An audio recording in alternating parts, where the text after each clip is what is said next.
जय हिंद। हम लोगों ने इससे पहले इकोनॉमिक्स के बहुत सारे वीडियो देखे हैं। मेरे चैनल पर ही आपको सारा वीडियो मिल जाएगा, जैसे जीएनपी, एनएनपी, जीडीपी। जो लोग समस्या होती है उस टॉपिक पर खास करके वीडियो बनाते हैं, चैप्टर नहीं टॉपिक पर। जो टॉपिक आपको दिक्कत हो टॉपिक का नाम सर्च करिएगा और मेरे चैनल पर जाइएगा तो टॉपिक आपको उम्मीद है कि मिल ही जाएगा। अगर ना मिले तो हमारे कमेंट बॉक्स में कमेंट करिएगा, हम आपको उस टॉपिक को लेकर फिर वीडियो दे देंगे, जिससे आप क्लियरिटी हो जाएगी। क्लियरिटी सबसे जरूरी होता है, नॉलेज नहीं जरूरी है। नॉलेज कम ही रखिए, नॉलेज में क्लियरिटी होनी चाहिए। अगर आप क्लियर नॉलेज रखते हैं तो वही नॉलेज आपके लिए, एक कहावत है ना, अध जल गगरी छलकत जय एनिप्टी वेसल साउंड मच। अधूरा ज्ञान ठीक नहीं है, जो ही ज्ञान रखिए पूरा रखिए। पूरा ना रख रहे हैं तो आपके लिए बहुत बड़ी समस्या पैदा कर सकती है। तो हम इसमें आज देखेंगे growth, unemployment and inflation. Hindi होता है वृद्धि, बेरोजगारी और मुद्रास्फीति। हम देखेंगे ग्रोथ और अनएम्प्लॉयमेंट से मुद्रास्फीति पर क्या प्रभाव पड़ता है, और इसके लिए हम यूज करेंगे फ्लिप्स कर्व का। जो फ्लिप्स कर्व आप बचपन से देखते होइएगा, लेकिन फ्लिप्स कर्व आप सुनते तो जरूर होइएगा, लेकिन फ्लिप्स कर्व का यूज अक्सर ज्यादा आप नहीं कर पाइए होइएगा, या आपको समझने में दिक्कत होगी। क्लियर आपको कहीं बताया नहीं गया होगा, या बताया भी गया होगा तो हमें उम्मीद है कि आपको पता हो। अगर नहीं पता है तो आप आज पूरा क्लियर से समझ लेंगे। अगर कोई भी समस्या हो तो आपको इसमें कोई दिक्कत होगी नहीं। तो हम लोग देखते हैं कि ग्रोथ से इन्फ्लेशन पर क्या प्रभाव पड़ता है। तो इन्फ्लेशन पहले समझ लें, फिर हम ग्रोथ और अनएम्प्लॉयमेंट से इसका प्रभाव पढ़ लेंगे।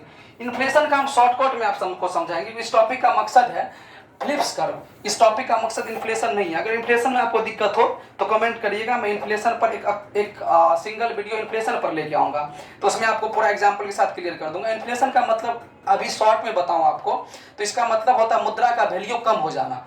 मुद्रा का वैल्यू कम हो जाना, मूल्य नहीं, मूल्य वैल्यू में अंतर है, यहाँ वैल्यू समझे। मुद्रा का वैल्यू कम हो जाना यानी आप 10 रुपया लेकर गए, आपको 1 केजी आलू की प्राप्ति हुई, तो अगला दिन गए तो आपको उसी 1 केजी आलू के लिए 20 रुपया का खर्च करना पड़ा। इसका मतलब है कि वस्तु तो आप उतना ही प्राप्त किए, लेकिन उसके लिए आपको क्या ज्यादा देना पड़ा, मुद्रा। यानी जो ज्यादा देना पड़ा उसका मतलब उसका वैल्यू कम हो गया। जो पहले 10 रुपया में आपको मिलता था 20 में मिल रहा है। इसी को मुद्रा स्फीति कहते हैं, इन्फ्लेशन कहते हैं। बाजार में मुद्रा की चलन बढ़ जाती है, बहुत ज्यादा मुद्रा। और मुद्रा इन्फ्लेशन का आय से कनेक्शन है, लोन ज्यादा मिलने से है, repo rate, reverse repo rate से है। ये सारे हम अगर इसका पर्सनल वीडियो लेंगे तो उसमें बताएंगे। बस अभी एक बात याद रखिए, इसका मतलब समझिए आप, मुद्रा का वैल्यू समझे, वैल्यू कम हो जाना, बस इतना ही याद जाने। यह मुद्रास्फीति यानी इन्फ्लेशन का मतलब। आज हम लोग देखेंगे ग्रोथ और इन्फ्लेशन में क्या संबंध है, फिर देखेंगे अनएम्प्लॉयमेंट और इन्फ्लेशन में क्या संबंध है, और इसके लिए हम फ्लिप्स कर्व का इस्तेमाल करेंगे। तो देखिए आप, ग्रोथ और इन्फ्लेशन में क्या संबंध है। तो ग्रोथ जो होता है, ग्रोथ का इन्फ्लेशन से याद रखिएगा सीधा संबंध है। आपको मैथमेटिकली बताते हैं, भाषा में लिख लीजिएगा चाहे तो। ग्रोथ का इन्फ्लेशन से सीधा संबंध होता है, तो ये मैथमेटिकली हम लिख रहे हैं। ग्रोथ का इन्फ्लेशन मतलब मुद्रास्फीति का वृद्धि से सीधा संबंध होता है। याद रखिएगा, जिस देश में ग्रोथ बढ़ेगा उस देश में मुद्रास्फीति भी बढ़ जाएगी, इन्फ्लेशन भी बढ़ जाएगी।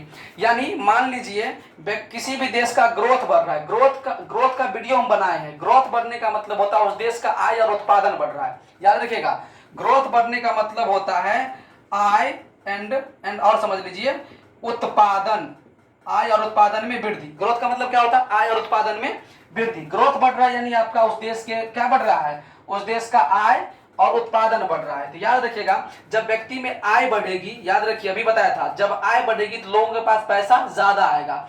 अब पैसा ज्यादा आ जाएगा तो वह दुकान पर जाके बार्गेनिंग नहीं करेगा। याद रखिएगा, दुकान पर जाके नहीं करेगा जैसे मान लीजिए आपके पास लाख रुपया है, लोन मिल गया। सिंपल समझिए, आपने किसी मिठाई की दुकान पर गया, तो आप उस मिठाई की दुकान पर जाने के बाद क्या उससे आप मिठाई का मूल्य पूछेंगे। याद रखिए, उस मिठाई का मूल्य क्या आप पूछेंगे, थोड़ा साइकोलॉजिकली सोचिए।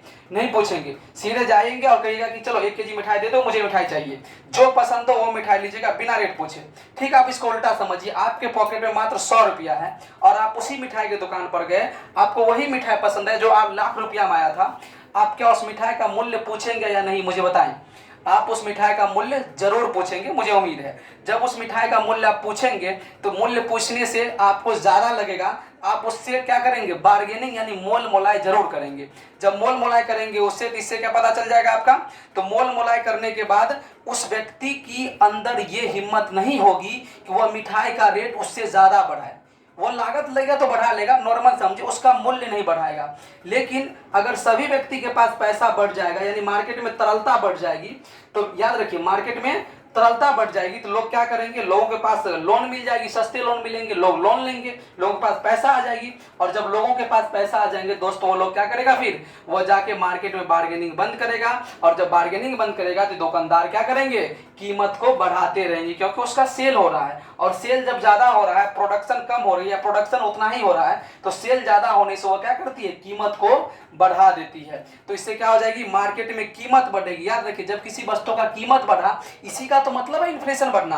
क्योंकि जो वस्तु आप 10 रुपए में प्राप्त करते थे, उसका कीमत आप 20 हो गया, तो आप उसके लिए 20 रुपया दे रहे हैं, यही तो इन्फ्लेशन है। तो इन्फ्लेशन आपको कैसा बढ़ा, जब आपका आय बढ़ गया, आय उत्पादन बढ़ गया, तो आपके मार्केट का इन्फ्लेशन बढ़ गया। तो इसका मतलब आप समझ गए, जिस देश का आय बढ़ेगा, उत्पादन, जिस जो देश ग्रोथ कर रहा होगा, या जहां ग्रोथ बढ़ेगी तो इन्फ्लेशन बढ़ेगा।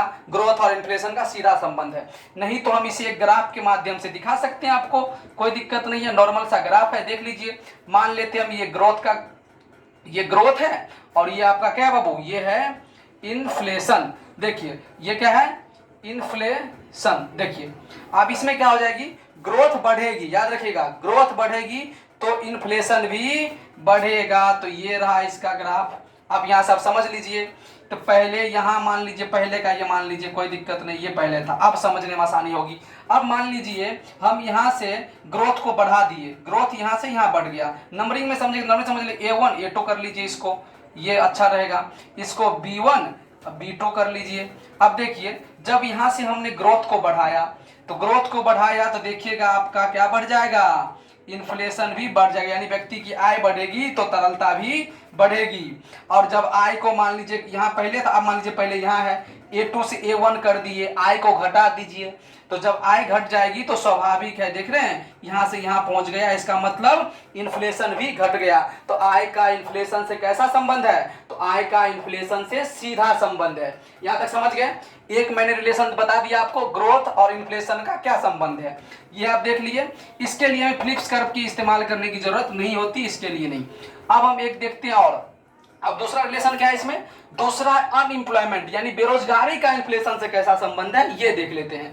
तो हम इसको आप बता दें पहले कि अनएम्प्लॉयमेंट का, ध्यान से सुनिएगा, अनएम्प्लॉयमेंट का संबंध क्या होता है, उल्टा होता है, जिसे हम इनवर्स कहते हैं इंग्लिश में, इनवर्सली प्रोपोर्शनल होता है। किसका, अनएम्प्लॉयमेंट का इन्फ्लेशन से। याद रखिएगा, अनएम्प्लॉयमेंट का इन्फ्लेशन से उल्टा संबंध होता है, भाषा में आप ऐसे लिखेंगे, मैथमेटिकली लिख दिए, यानी बेरोजगारी, बेरोजगारी का संबंध क्या होता है, उल्टा होता है, किससे, मुद्रा, याद रखिएगा, मुद्रास्फीति से। ठीक है, बेरोजगारी का उल्टा संबंध होता है मुद्रास्फीति से। इसका मतलब हुआ कि जब बेरोजगारी बढ़ेगी, याद रखिए, जब बेरोजगारी बढ़ेगी तो मुद्रास्फीति कम होगी, मतलब एक में अगर वृद्धि होगी तो एक में कमी होगी, अगर एक में कमी होगी तो अगले में वृद्धि होगी, इसका मतलब ये होता है। तो ये आप नहीं समझे होइएगा, इसे हम ग्राफ से समझाएंगे तो आप आसानी से समझ जाइएगा। इसी बात को हम आपको ग्राफ से दिखा देते हैं, ये रहने दीजिए इंग्लिश वाले, हम ग्राफ से आपको दिखाते हैं। इसी के इस्तेमाल करने के लिए, याद रखिएगा, अनएम्प्लॉयमेंट और इन्फ्लेशन को दिखाने के लिए हम फिलिप्स कर्व का इस्तेमाल करते हैं। कौन से कर्व का, फिलिप्स कर्व का। अब देखिए फिलिप्स कर्व क्या कहता है, फिलिप्स कर्व क्या कहता है, अब यहां समझ जाइएगा। मान लीजिए ये आपका क्या है, ये आपका अनएम्प्लॉयमेंट, अनएम्प्लॉयमेंट, कोई दिक्कत, ये है आपका अनएम्प्लॉयमेंट, और ये आपका क्या है, इन्फ्लेशन, इन्फ्लेशन। ग्राफ बढ़िया समझिए, ग्राफ ही सब कुछ क्लियर कर दे, ग्राफ बहुत आसानी चीज होता है, समझ जाएगा तो पूरा लैंग्वेज आपको याद हो जाएगा। अब इसे हम फिलिप्स कर्व से दिखाते हैं। फिलिप्स कर्व यूं जाएगा, ये आपका फिलिप्स कर्व, याद रखिए, इस कर्व को क्या कहते हैं, फिलिप्स कर्व। कौन सा, फिलिप्स कर्व, ठीक है, ये आपका फिलिप्स कर्व यही है, ठीक है, ये फिलिप्स कर्व है। इसमें आप देखिए हमने क्या बोला कि जब जब अनएम्प्लॉयमेंट यानी बेरोजगारी बढ़ेगी तो इन्फ्लेशन घटेगा, जब जब बेरोजगारी बढ़ेगी तो इन्फ्लेशन घटेगा, यानी मुद्रास्फीति, मार्केट में मुद्रा की वैल्यू कम हो जाएगी। अब देखिए, अब समझिएगा, मान लीजिए पहले बेरोजगारी का स्तर ये रहा होगा, मान लीजिए बेरोजगारी का स्तर 30% का है, मान लीजिए बेरोजगारी देश में 30% का है, तो जब बेरोजगारी 30% का है तो मुद्रास्फीति मात्र मान लीजिए 2% का होगा। समझा रहे हैं, समझिएगा। जब यहाँ से खींच लें, जब मुद्रास्फीति कितना का है, मुद्रास्फीति 2% है, इसका मतलब अनएम्प्लॉयमेंट 30% है। अनएम्प्लॉयमेंट ज्यादा होगा तो मुद्रास्फीति कम होगी। अब देखिएगा, जब हम अनएम्प्लॉयमेंट को क्या करते हैं, अनएम्प्लॉयमेंट को कम करते हैं, यानी बेरोजगारी कम करते हैं, लोगों के पास अब रुपया अधिक आएगा। तो जब हम बेरोजगारी कम करेंगे तो मान लीजिए हम बेरोजगारी अब कर दिए यहाँ इस स्थिति, इस पॉइंट पर ला लीजिए, इसी कर्व को देखिएगा, यही कर्व है। ये क्या है, मान लीजिए 30 से अब बेरोजगारी देश में हो गई 10%, मान लीजिए 10 को नहीं 5%। अब देश में बेरोजगारी कितना है, 5%, यानी बेरोजगारी कम हो गई, यानी लोगों में रोजगार आ गया। रोजगार आ गया यानी लोगों की आय बढ़ गई। ये चीज समझिए, रोजगार आया, लोगों की आय बढ़ी, और जब लोगों की आय बढ़ेगी तो क्रय क्षमता बढ़ेगी, और वो क्या करेगा, क्रय क्षमता बढ़ने के बाद मोल मोलाई नहीं करेगा, और मोल मोलाई नहीं करेगा तो फिर क्या हो जाएगी, इन्फ्लेशन बढ़ जाएगी। आप देखिए इन्फ्लेशन कितना आगे चल गया, देख रहे हैं, 2 से इन्फ्लेशन बढ़ के कहां पहुंच गया,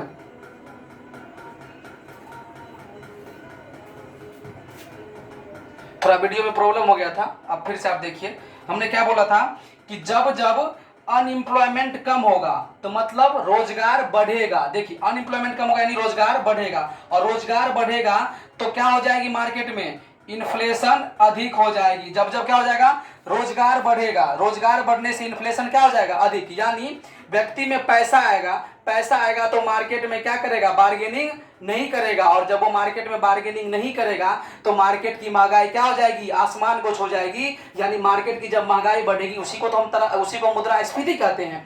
तो मुद्रास्फीति क्या हो जाएगी, बढ़ जाएगी, क्योंकि लोगों में रोजगार आएगा। ये समझ रहे ना, 30% बेरोजगारी था, तो जब बेरोजगारी था तो लोग के पास पैसा ही नहीं था, पैसा नहीं था तो वो कहां से कुछ खरीदेगा, कुछ खरीदेगा नहीं, या वो मार्केट में पैसा ही नहीं छोड़ पाएगा, उसके पास क्रय शक्ति है ही नहीं। तो क्रय शक्ति नहीं है तो मार्केट में देख रहे हैं बहुत कम इन्फ्लेशन है, मतलब मार्केट में इन्फ्लेशन है ही नहीं, महंगाई है ही नहीं, सस्ता चीज है, कोई लेने वाला ही नहीं है, क्योंकि लोगों के पास रोजगार ही नहीं, तो लोग कमाएगा नहीं तो लगा कैसे। आप कोरोना में देखे होइएगा, क्योंकि लोगों के पास पैसा था, जाने की ना, जिसके पास पैसा, कमाने का साधन खत्म हो गया, तो पैसा भी नहीं था, तो मार्केट में देखिएगा बहुत चीज सस्ती हो गई थी। सस्ती होने के बाद भी लोग नहीं ले रहे थे, क्योंकि लेने की क्षमता कम हो गई थी, आय ही नहीं हो रहा था, और आय होगा तभी तो क्षमता होगी, क्योंकि कोरोना के टाइम में बेरोजगारी बढ़ी थी, और बेरोजगारी बढ़ने के बाद इन्फ्लेशन कम होता है। याद रखिएगा, जब बेरोजगारी बढ़ेगी तो इन्फ्लेशन कम होगा, क्योंकि लोगों के पास पैसा ही नहीं होगा, पैसा नहीं होगा तो वस्तु को परचेज नहीं करेगा। और ज्यों ज्यों हम आएंगे इधर, यानी बेरोजगारी हो रही है कम, तो बेरोजगारी होगी कम तो लोग कमाएंगे, और लोग कमाएंगे तो क्या करेंगे, अंधाधुंध खर्च करेंगे, यानी बिना पूछे खर्च करेंगे, महंगाई बढ़ा देंगे मार्केट का। तो मार्केट का महंगाई देख रहे हैं, जब हम 5 किए तो मार्केट की महंगाई यहाँ देखिए 30 तक पहुंच गई, और जब हम 30 किए थे तो मार्केट की महंगाई 2 तक पहुंच गई। तो इसका मतलब है कि अनएम्प्लॉयमेंट का संबंध इन्फ्लेशन से उल्टा है, एक बढ़ेगा तो एक घटेगा, और एक घटेगा तो एक बढ़ेगा। तो आप दोनों ग्राफ समझ गए, इसी को फ्लिप्स कर्व कहते हैं, जो अनएम्प्लॉयमेंट और इन्फ्लेशन को बताता है। तो फ्लिप्स कर्व आप समझ गए, और एक आप क्या समझ गए, ग्रोथ रेट समझ गए, ग्रोथ क्या होगा, ग्रोथ को इन्फ्लेशन से कैसा संबंध होगा ये भी समझ गए। तो ये दोनों क्रिटिकल चीज होता है तो सिंपल, लेकिन कंफ्यूजन सा रहता है कि कैसे इसको समझा जाए। तो आज उम्मीद है कि आप ये दोनों समझ गए होंगे, और ये रिलेशन पूछता है, कभी कभी क्वेश्चन ऐसा होता है यूपीएससी में इसका क्वेश्चन आते रहता है। तो ऐसे ऐसे छोटे छोटे चीज पर ध्यान रखें, आपको परेशानी नहीं होगी। अगर ऐसे चीज क्लियर रहेगा तो क्लियरिटी होगी, क्वेश्चन को आप एलिमिनेट कर पाएंगे। एलिमिनेट करना सबसे बड़ी चीज होती है, क्वेश्चन कितना सही कर रहे हैं तो सही है, लेकिन आप कितना क्वेश्चन को छोड़ पा रहे हैं, या 4 ऑप्शन में से 2 ऑप्शन आपको पता है ये नहीं होगा, इससे फायदा होगा कि 50% में आपको तुक लगाना है, तो तुक्का लगाने की क्षमता बढ़ती है, इससे भी सही होने की क्षमता बढ़ती है। तो जब तक आपके अंदर क्लियरिटी नहीं होगा तब तक आप तुक्का नहीं लगा सकते हैं। तो उम्मीद है कि आप ये आज समझ गए होइएगा। ऐसे ऐसे वीडियो देखने के लिए कमेंट करें, हम आपके लिए कमेंट करने के बाद मैं नया वीडियो लेकर आऊंगा। कोई भी चैप्टर में प्रॉब्लम हो तो कमेंट जरूर करें, हमसे संभव हो तो मैं करूंगा, ना हो तो मैं कहीं से उस ज्ञान की प्राप्ति करके आपके पास रखने की जरूर कोशिश करूंगा। तब तक के लिए बाय, तब तक के लिए जय हिंद, मिलते हैं फिर नेक्स्ट वीडियो में। जय हिंद।